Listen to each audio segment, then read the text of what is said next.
Okay, we are going to discuss or focus more on weather and the climate.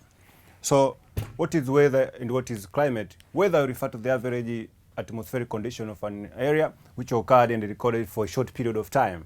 Example, it may be after 2 hours, after 1 hour, after 30 minutes, etc. For instance, let's say rainfall, it rained for, in a certain area for 30 minutes and then it disappear. We call it the average atmospheric condition of an area which occurred for a short period of time. Let's say, take an example, temperature of an area. Temperature of an area may be high for maybe 6 hours and then it may fall down. See, so the change in condition of the atmosphere for a short period of time, we call it what? The weather condition. Then we have what we call the climate. Climate will refer to the average weather condition of an area which occurred in a long period of time. It may be over 30, over 80 years, etc., etc. So from there, as I said, we focus much on what we call weather and what we call climate. So let's get back to on what we call space dynamic as a topic. So as when you say space dynamic, space will refer to this atmosphere. Dynamic, it means something is not stationary. Different events occurred at the atmosphere, which will result or may affect the area or a certain area and result to different events or phenomena on the Earth's surface. For instance, we have flood, we have what we call the we have floods, we have what we call famine and hunger, drought, global warming, etc. Those are the events which are the results of what? Of the change in different events or the condition of the atmosphere. That's why we say space dynamic. It means the space is not stationary. It is not resting. It is occurred in different times. So from there, as I said, we are going to stick much on weather and the climate. Because we are doing revision on space dynamic and we will focus much on what we call climatology. So let's see or explain good the definition of climatology. What is climatology? Okay, so climatology will refer to the branch of science which study climate in terms of origin, nature, and the spatial distribution all over the land surface, which at the end it influences the life of flora and fauna as well as the environment they exist. So our point is, as I said earlier, refer to the branch of science which study climate in terms of origin, nature, and the spatial distribution. Let's stick there. What does it mean when you say it study climate in terms of origin? Origin, it means we are talking about the causes of that climate. For instance, if it is a hot climate, what caused it to be hot? What caused it to be warm? If it is a cold climate, what causes it to be cold? What caused it to be cool climate? You see? When you say nature, it means the characteristics of that climate, either it's hot or it is cold. And when you say spatial distribution, it means you are talking about the variation of climate in different areas. We call it spatial distribution. So going back to the definition of the climatology, that's why I say climatology refers to the branch of science which study climate in terms of what? In terms of origin. I said the origin will refer to the causes of that climate. Nature, it means we refer to the characteristics of that climate. Is it hot or cold? It means that it is the nature of the climate. What caused that climate to be hot or cold? It means we are talking about the origin, the causes of that climate. And the spatial distribution all over the land surface. It means we are talking about the variation of that climate in different areas. When you go to the pole or to the polar area, you find the climate of that area is cold. When you go to the equator or around the equator area, you find the climate of that area is hot. So the word hot, I repeat, hot or cold, nature of the climate. What caused it to be hot or cold? It means we are talking about the origin, the variation of that climate in different area over the land surface. We call it the spatial what? The spatial distribution. Okay, from there, we know that climate of a given area may affect the human life, both plants and animal, in the environment they exist. I mean this, it may affect you and all others living things that surround that area. For instance, plants, I'm talking about different vegetations that cover that area, or I'm talking about when I say flora, it means flora are plants, fauna refer to animals. So we have different places covered by both of these living things. So it may affect the living things from that area as well as the environment they exist. When I'm talking about the environment, I'm talking about the surroundings, see, including rocks, water bodies, etc., etc. Then from there, I said climatology. Apart from this, climatology can be simply defined as the study of climate, because the word climatology, it comes from the word climato, which means climate, and the word logi, which means what? Study. So simply you can say climatology will refer to the branch of science which study climate.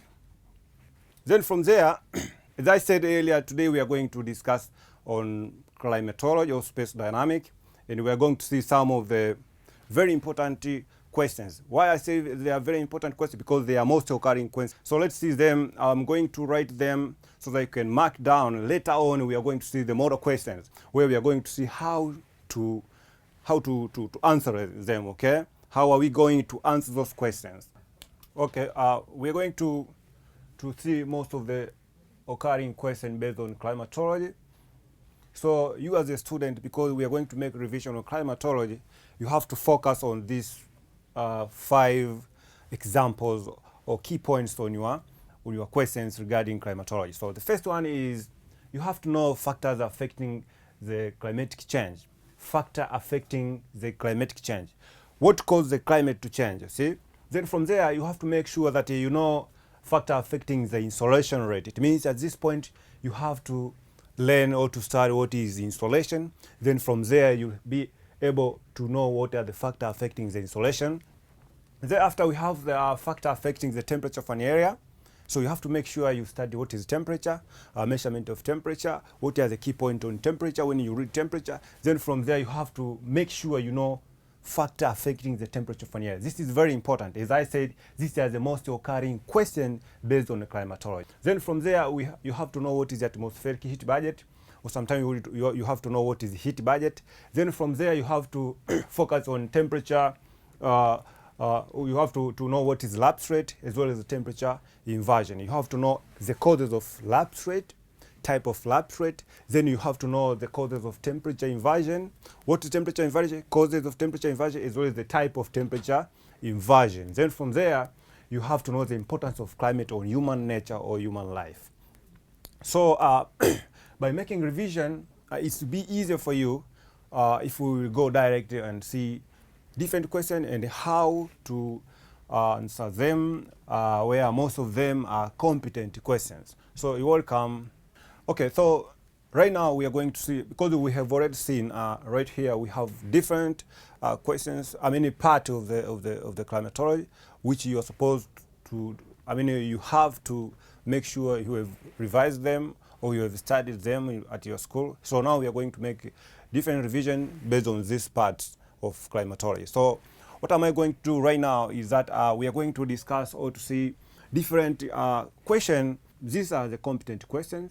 Why do we say they are competent questions? Because they are not asked direct. See, they ask questions with, I mean, they need you to identify the key needs of the questions. Thereafter, you have to know how you're going to answer your questions. So let us see some of the examples of those questions and how to answer them. Okay, welcome. Let us start with the first question. The sun produces 100% of the solar output, which travel a distance of about 152 million kilometers to reach the Earth in 9 minutes, whereas 53% of it is lost at the atmosphere or in the atmosphere, and only 47% of it reaches the Earth. So explain 7 factors affecting the amount of solar energy received by the Earth. So you have to pause there, okay? You have to see what are the needs of the question. Right now, they need us to explain 7 factors affecting what? The amount of solar energy received by the Earth.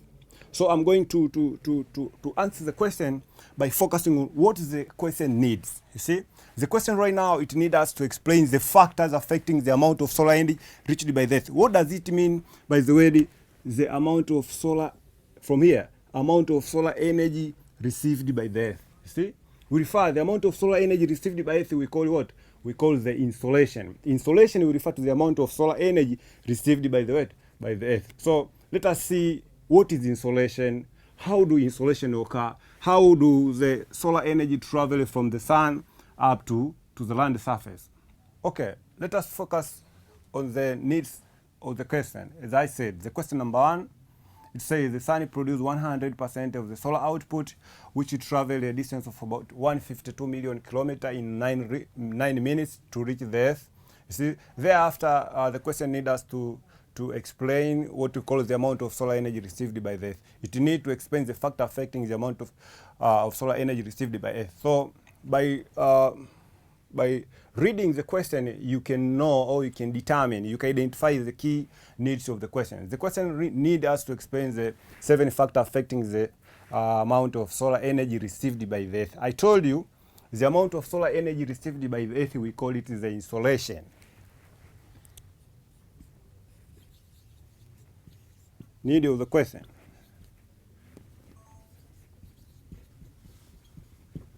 It means the question needs to explain factors affecting the insolation. See? So, factors affecting the insolation. So, what is the insolation? See?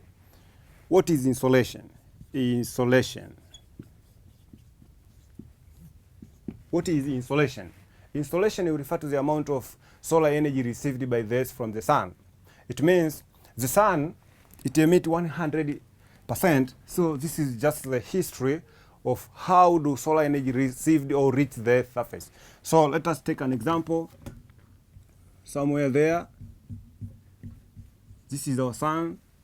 Then we have the land surface right here. It means right now the sun emits the solar energy.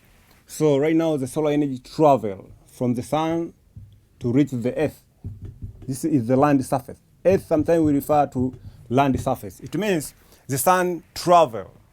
I mean the heat energy from the sun, it travel to about 152 million kilometers from this point to this point. It's almost 152 million kilometers in 9 minutes.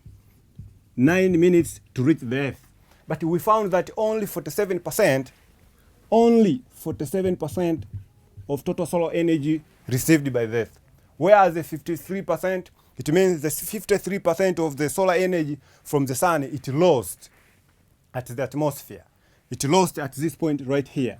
It means right here we have 53% of the solar energy lost. It does not reach the Earth's surface. Where the amount of the solar energy received by the Earth, and we call it the insolation, is only 47%. So what happened right here, it is that we found this 53% of the solar energy, it's either scattered, it undergoes scattering. It means there are material which is scattered the solar energy from the sun to reach the Earth's surface. Either it reflects back the material, or sometimes it may absorb the solar energy.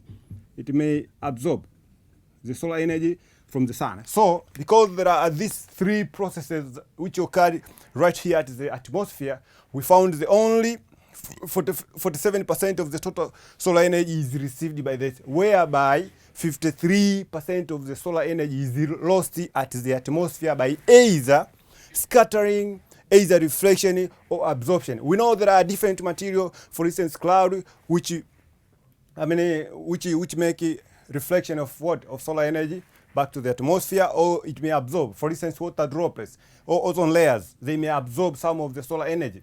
Some of the materials, they may scattered. They may do scattering. Scattering means reflect back to different direction. You see, reflection as well as the absorption. So from there, you may find only 47% of the solar energy received by the Earth, and we call it what? We call it the insolation. Insolation. So from there, I know right now you have understood, you have understand what is insolation. Insolation will refer to the amount of solar energy received by the Earth. The amount of solar energy that reaches the land from the sun is what called the insolation. So there are different factors which affect the amount of solar energy to reach or received by the Earth. Factors that affect the amount of what? Of insolation. Okay, as I've said that we know right now we know what is insolation. From there, we can I mean, we right now we want to see, or we are going to see different factors affecting the insolation rate. Okay, so the first factor, it is solar output.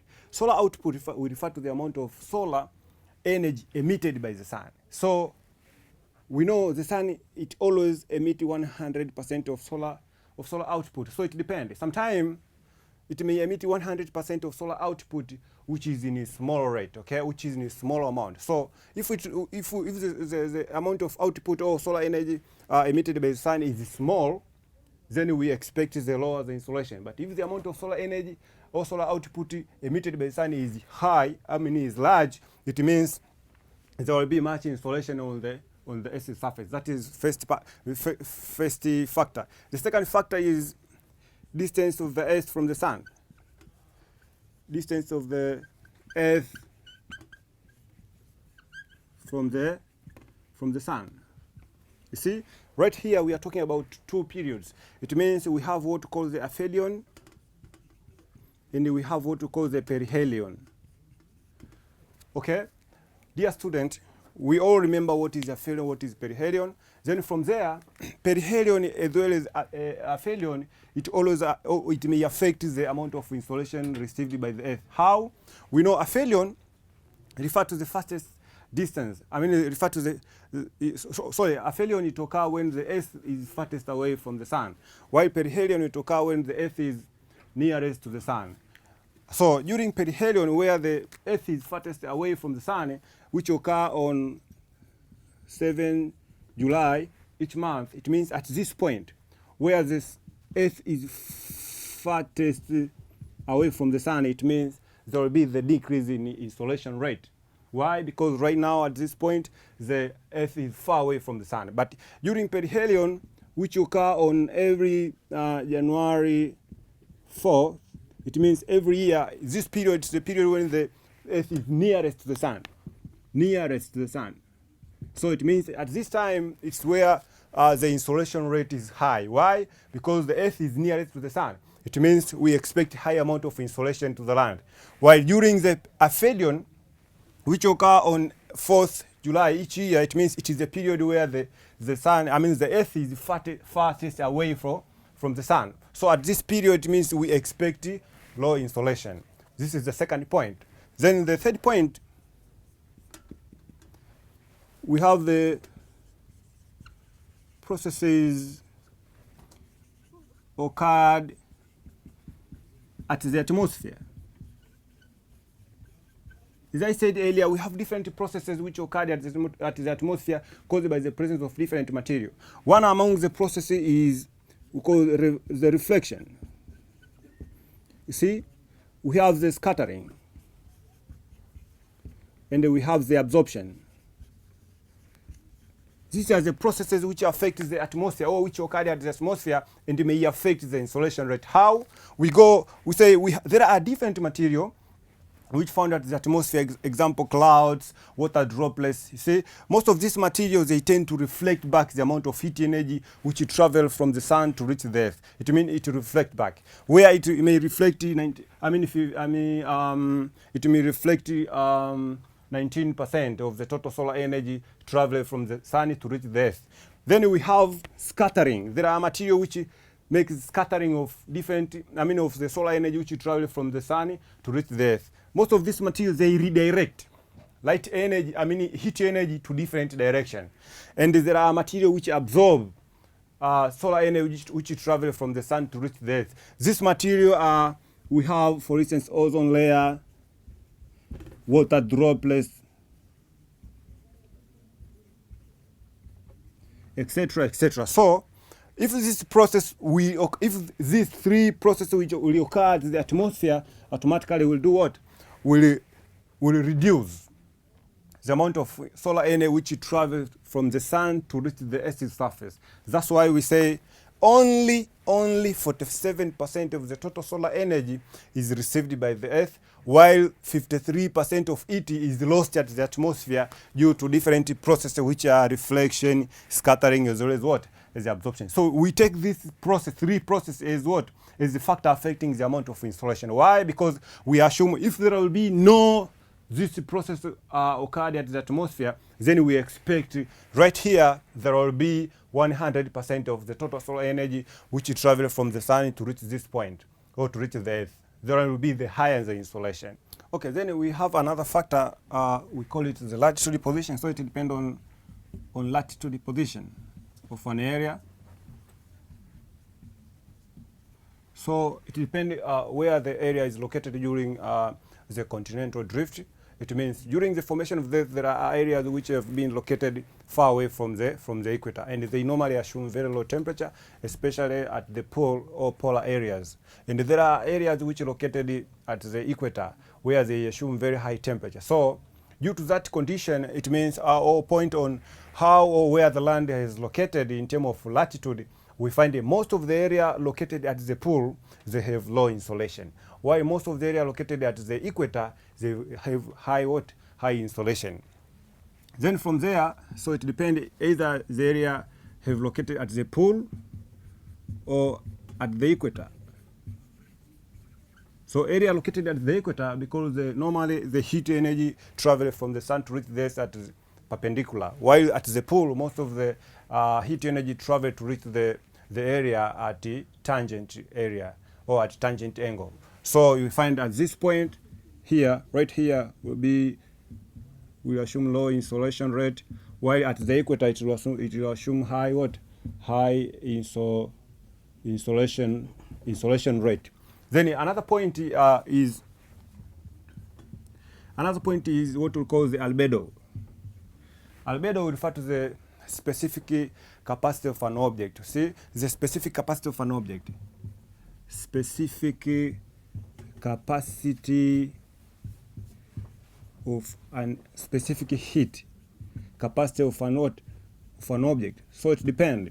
And right here we are going to see how land and water, because land and water have different specific heat capacity. So the one with high specific capacity will have high insolation rate, and the one with low specific capacity or albedo, it has low insolation rate. So land and water. Land, it has low specific heat capacity, so it has low albedo. So in that case, in land we have low insolation rate. Why? Because it receives fast and it loses fast.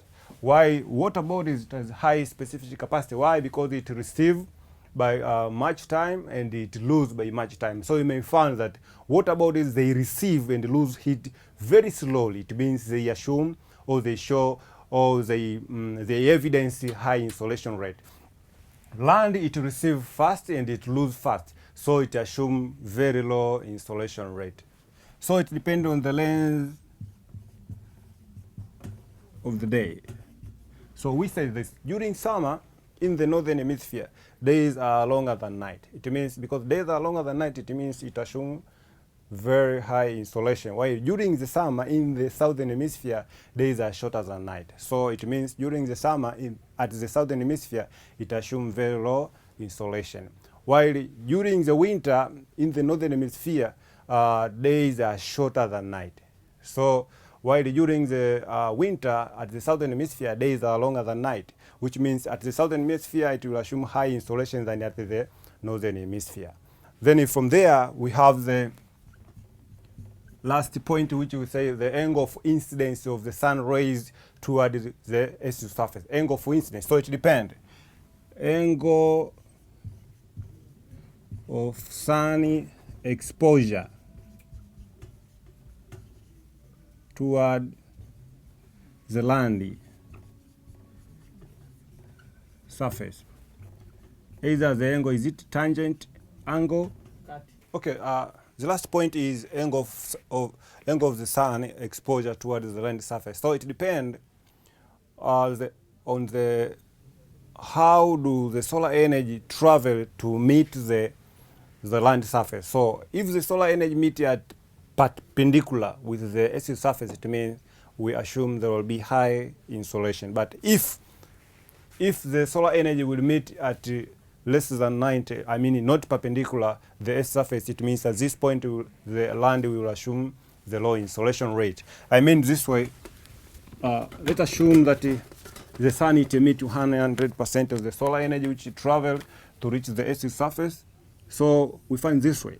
It is the sun right here. Then this is solar energy traveling to reach the Earth's surface. So you may find the solar energy which meet the Earth's surface at right angle, we say perpendicular. This point here, we assume high insolation rate, you see? While this solar energy, or heat energy which travels from this point to this point, will meet this point here at tangent area, tangent angle. This point at tangent angle. So this area right here, we assume low insolation rate. That's why you say it depends on the angle of the sun exposure towards the land surface. So if the sun, the heat energy will meet with the land surface at right angle, this point here, the land will assume high insolation rate, while at this point, the sun will assume what? The low insolation rate. Thank you very much. So from there, by referring or by making summary of the question, because the question needs us to explain the factor affecting the insolation rate. So the first point is that you have to explain the definition of the insolation. That insolation refers to the amount of solar energy received by the Earth after what? After the emission of the heat energy by the sun. It means there are amount of solar energy that you will reach by the Earth, and we call it the insolation rate. Then from there, you have to explain different factors, as I have mentioned, and give some new key points on how to explain them. So let's go to the second questions. The second questions it says the climate of an area influences the lifestyle of people in that area. Then it justifies the statement in 6 points. I repeat, the climate of an area influences the lifestyle of people in that area. Justifies the statement in 6 points. So in other way, the climate of an area, it may affect the lifestyle, the nature of the life of the people in different style. So the word justifies the statement in 6 points. It means it needs us to prove. See, justify is different from discuss. Discuss, it means you can either go against or go with the question the way it needs. But right now, justify, it means we have to go with the way the question needs. Are we together? So we have to prove the statement that the climate of an area influences the lifestyle of the people living in a particular area. So by starting on, how to answer the question, it means we have to define what is climate. Then from there, you go direct to the point. How do climate affect the nature or the lifestyle of the people? So let's see how climate, because I know you know what is climate. We have already studied it earlier. We've already seen it earlier. You studied it at your school. So right now, because you know what is climate, let's go and see how do climate affect the lifestyle of different people. Okay, the following are the answers. How do climate affect the lifestyle of different people? The first point is feeding style. We have the feeding style as the first point. So listen to me very careful. People who live in hot climate, they are likely to have low food intake rate. See? While most of the people live in cold climate, they are likely to have high food intake rate. They eat much. People in hot climate, and people in cold or cold climate. These people who live in different climatic areas, they have different feeding style. For instance, I said most of people live in hot climate, they have high food intake rate. Low food intake rate. Why? Because remember, their bodies, they need low food for respiration. Most of people who found or live in hot climate, they have low food intake rate. And most of them, they take what you call light food. They eat chips, snacks, juices, etc. While most of the people who live in cold climate, these people, they have what you call high intake rate. High food intake rate. They eat much. Why? Because they need food for metabolic activity to produce heat so as to survive in the condition or in area where there is cold climate. That's why that's the first point, feeding style. Most of people live in cold climate, they eat much. While most of the people who live in hot climate, they eat less.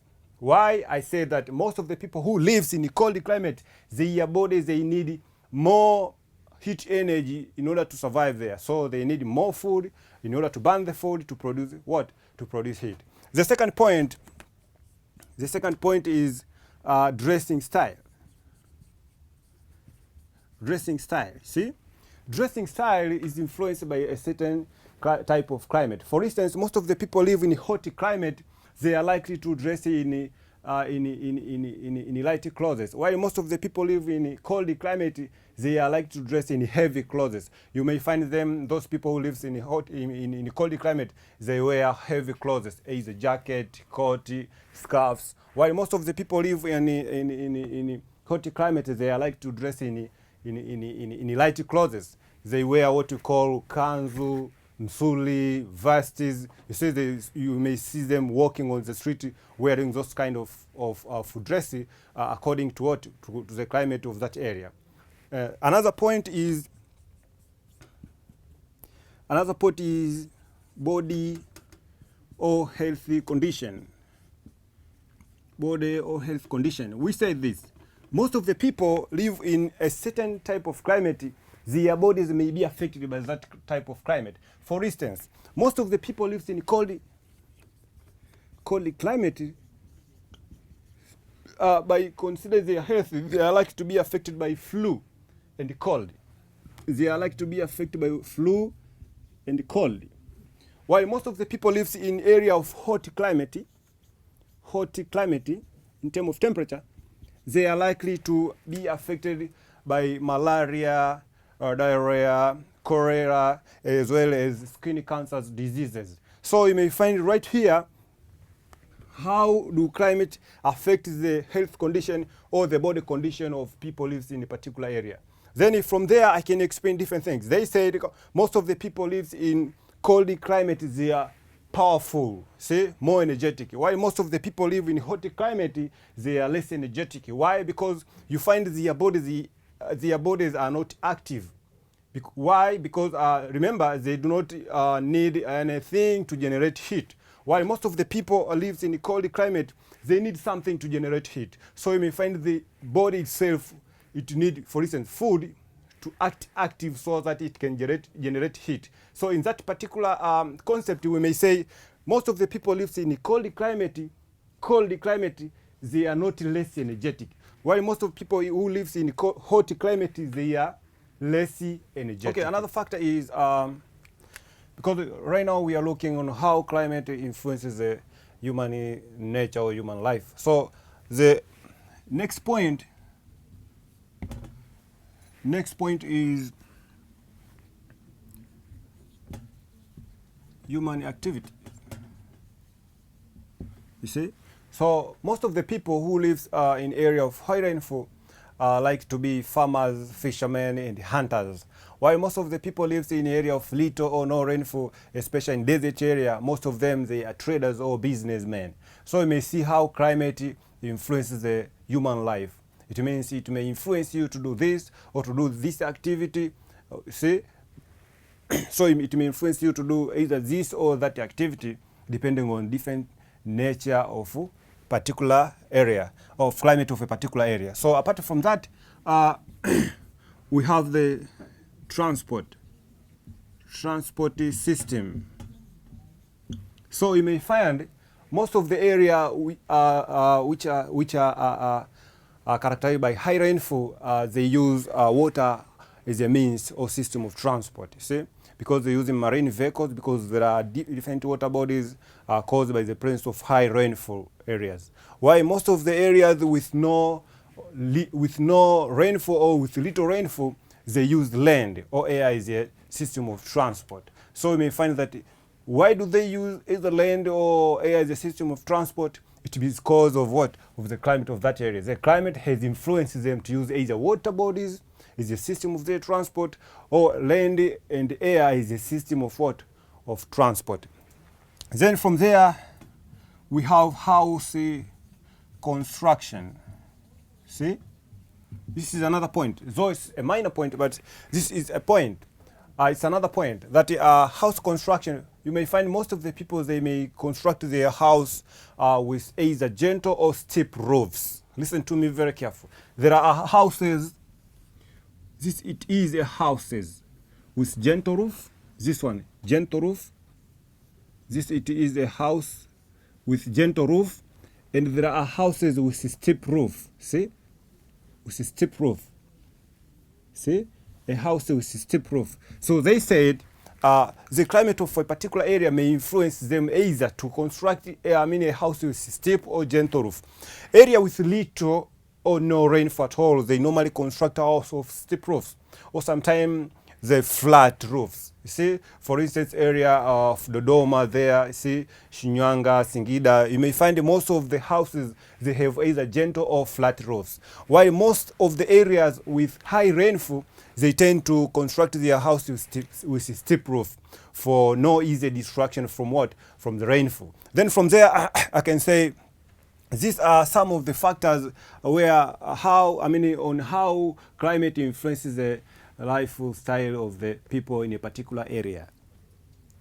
Okay, let's go to another question. We have the question right here. Rainfall is dynamic and related to temperature of an area. Is the climatologist explain the influence of temperature and rainfall on human nature? See, the last question we did, it to explain climate of an area, it influences the lifestyle of different people in a particular area. So right here, rainfall is dynamic and it is related to temperature of an area. Is the climatologist explains the influence of temperature and rainfall on human nature. So it is the same question. See, right now it needs us to explain the influence of the temperature and rainfall on human nature. We have seen there that either temperature or rainfall has influenced the lifestyle of different people. How? We have seen on feeding side, dressing style, on human activities. We have seen on how or why do people construct houses with steep or gentle roofs. It's because of the climate of an area, of a particular area. Or sometimes how do body or health condition of a given people or person may be affected by the climate or nature of a particular climate. So this question, it is the same as the last one we did earlier. Then let's go to another question right here. The aeroplane was flying from one area to another between different altitude. The pilot observed the variation of temperature readings while flying.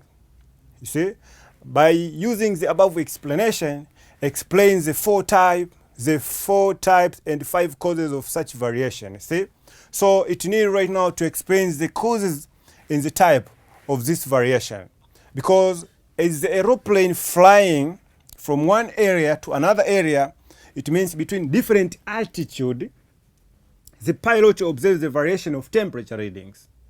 Altogether, it observes the variation of temperature readings between different altitude. So it means right now, the higher the aeroplane go, it means the pilot observe different temperature variation. The lower it goes, the plane is the temperature, the pilot observe different variation in temperature. It means what happened right now, they need us to explain the causes and the type of such variation. It means right now we have 2 types of variation. We have what we call the lapse rate. Why? Because the higher you go through the altitude, it means the temperature falls. The pilot observes the fall in temperature. And sometimes the higher you go between different altitude, it means the pilot observes the increase in temperature. So we know the higher you go, temperature increase. When temperature increase, the higher you go, or when the higher you go, there will be the increase in temperature. We call it the temperature inversion. And the higher you go, when we indicate or we consider or we notice the fall in temperature, we call it the lapse rate. Lapse rate refers to the higher you go, there will be the decrease in temperature. Temperature inversion will refer the higher you go, there will be the increase in what? In the temperature. So the question right now, it needs us to explain the causes and the type of temperature inversion, and the causes and the type of temperature lapse rate or lapse rate. So welcome to the question. We have the question right there. The aeroplane was flying from one area to another area between different altitude. The pilot observes the variation of temperature readings. By using the above explanation, explains the causes and type of such variation. So they need us to explain the causes and type of such variation. So remember, it said, I mean, the question said the aeroplane was flying from one area to another area between different altitude. From one area to another area between different altitude, whereby the pilot observed the temperature readings between different altitude. It means the pilot observed that sometimes the higher the aeroplane goes, there will be either the fall in temperature or the increase in temperature. It means there are two variations, as the question asked me. The higher you go, temperature it fall, that is one variation. The higher you go, temperature it tend to increase. It means that is the second variation. It means right now the question needs us to explain the cause and the type of such variation. It means in other way the question needs us to explain the causes of temperature inversion and the type of temperature inversion, as well as the causes and the type of what we call the lapse rate. Okay, so let's go back because I know that you have a few concepts. You have some concept about this terminology, the two terminologies, the lapse rate and the temperature inversion. Let's go to lapse rate. Okay, what is lapse rate? What is lapse rate? Because the question needs us to explain the two variation. It means we have lapse rate as well as the temperature inversion. Temperature inversion. You see, so lapse rate is lapse rate. Lapse rate will refer to the decrease in temperature. Decrease in temperature the higher you go. It means the higher you go, if this is a land, it means right now the higher you go, instead of temperature to increase, the temperature tends to decrease. So the rate at which there is decrease in temperature, the higher you go, we call it lapse rate. See? So lapse rate, it is a decrease in temperature as altitude increase. That is lapse rate. We have two types of lapse rate. See? Type of lapse rate. We have the environmental lapse rate. Environmental lapse rate.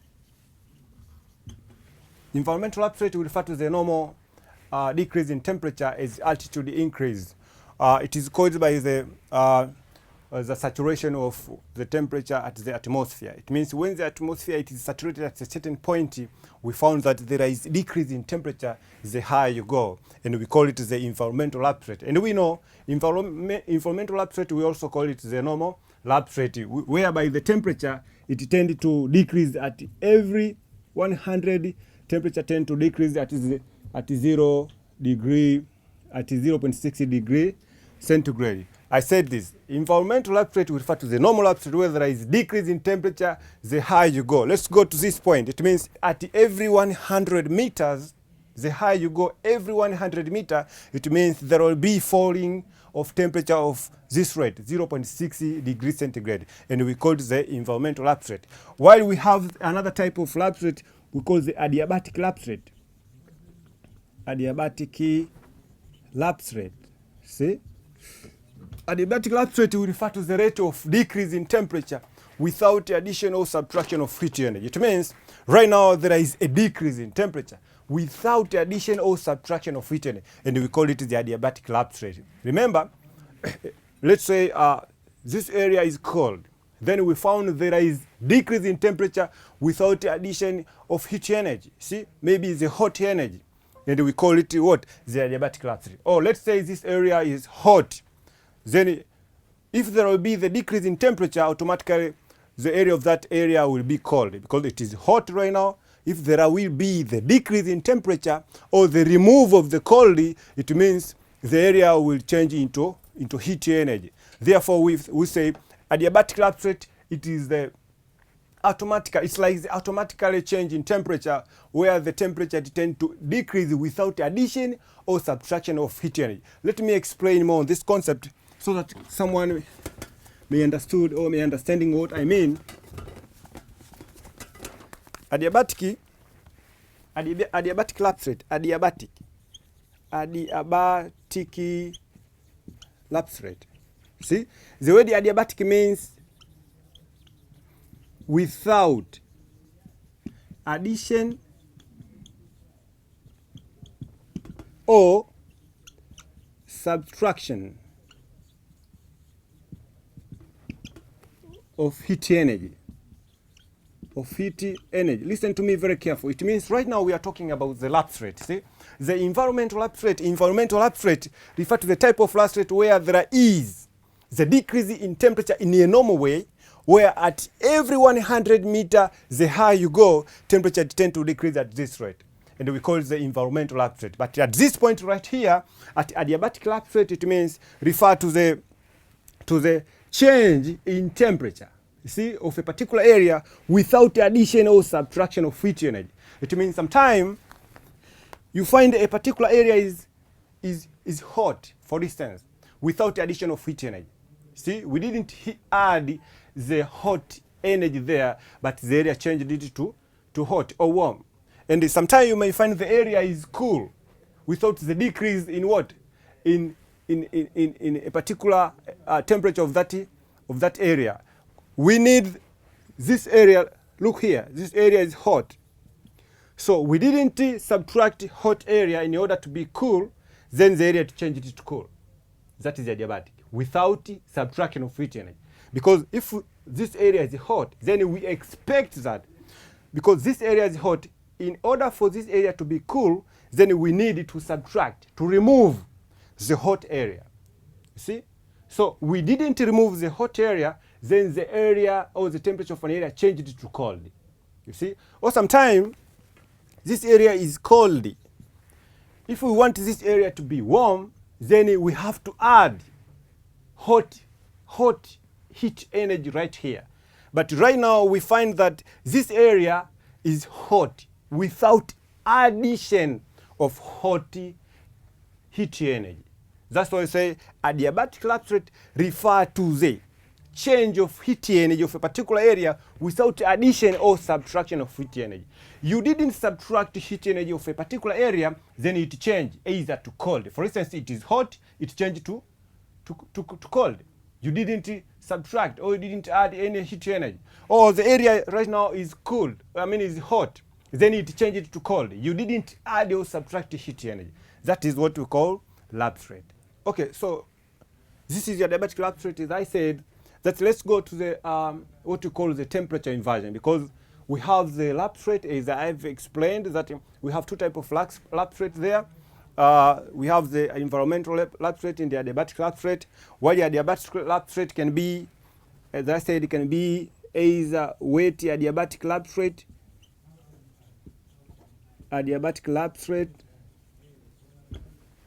and the dry adiabatic lapse rate. Then from there, let's see what is temperature inversion. Temperature inversion we refer to the abnormal change in temperature, where temperature of an area tend to increase. Okay, as I said, the question need to explain two variations. See, we have seen what is lapse rate and its type. Right now, let's go to another variation, which is temperature inversion. So what is temperature inversion? Temperature inversion, we refer to the exceptional or abnormal change of temperature, where you find there will be or there is increase in temperature as altitude increases. It means right now, let's see here, it means you may find sometimes the higher you go, there will be the increase in temperature. See, we have seen in lapse rate or in lapse rate there is decrease in temperature. It means the higher you go, there is decrease in temperature, and we call it the lapse rate. But in temperature inversion right now, it means the higher you go, there is increase in temperature. That's why we say it is the abnormal or the exceptional lapse rate. You see, because it is the opposite of the lapse rate. The higher you go, temperature instead of decreasing, the temperature tend to increase. And we know lapse rate, temperature inversion, it occurs at the stratosphere and the thermosphere. Remember, at the stratosphere right here, temperature tends to increase from negative 50 degrees centigrade to 0 degrees centigrade. While at the thermosphere, temperature tends to increase up to 1,500 degrees centigrade. The higher you go, due to atomic energy and the ionization. So from there, let's go back. I want to explain something right here. Temperature inversion is referred to the increase in temperature is the altitude increase. Altitude increases. We have the causes of temperature inversion. The first, advection. We have the frontal. We have the radiation. We have what we call the air subsidence.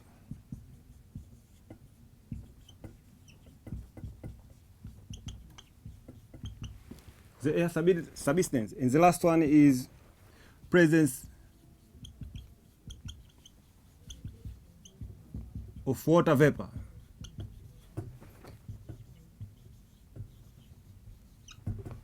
Okay, so we have advection, frontal radiation, air subsidence, as well as the presence of water vapor is the causes of what? Of temperature inversion. So let's see what is advection. Advection refers to the passage of two air masses with different temperature characteristics, where the one warm is cold, the other warm is warm. So when two air masses of different characteristics pass, it means warm air and the cold air mass. It means when the two air masses passes, so let's assume the warm air is much, is huge compared to the cold air. Automatically, this warm air will cause the upraising of this cold air. See?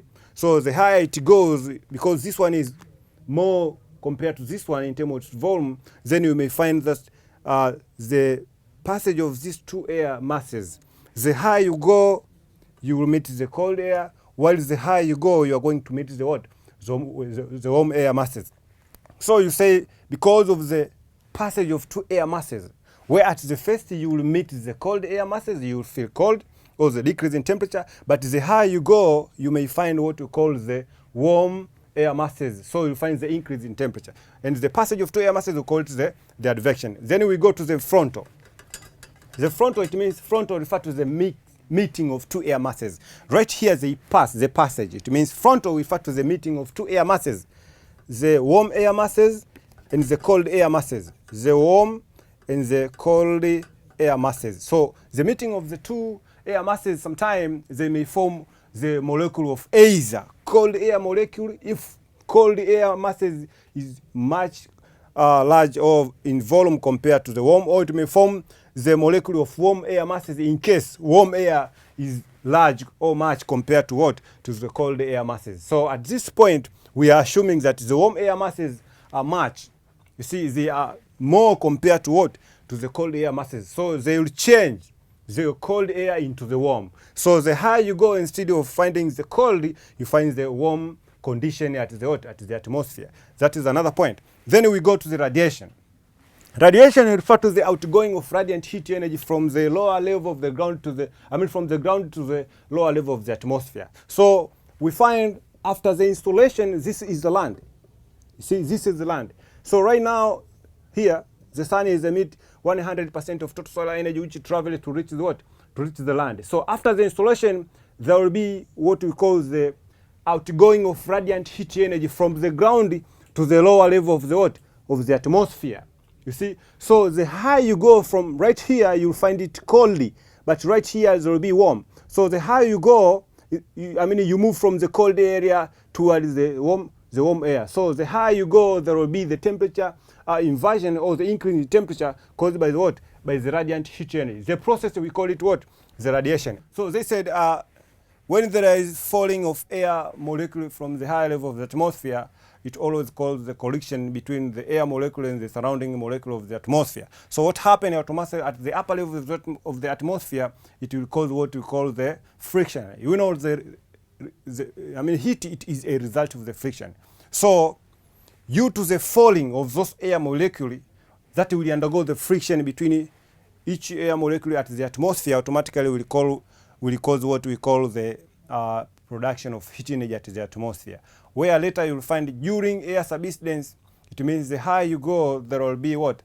There will be the increase in temperature instead of the decrease in temperature. The other one is the presence of water vapor, where we know that at this point, it means this is the land at the either point of the atmosphere.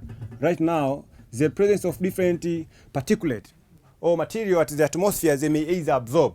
So some of the material that will absorb heat energy from the atmosphere, at the atmosphere, will cause the increase in what?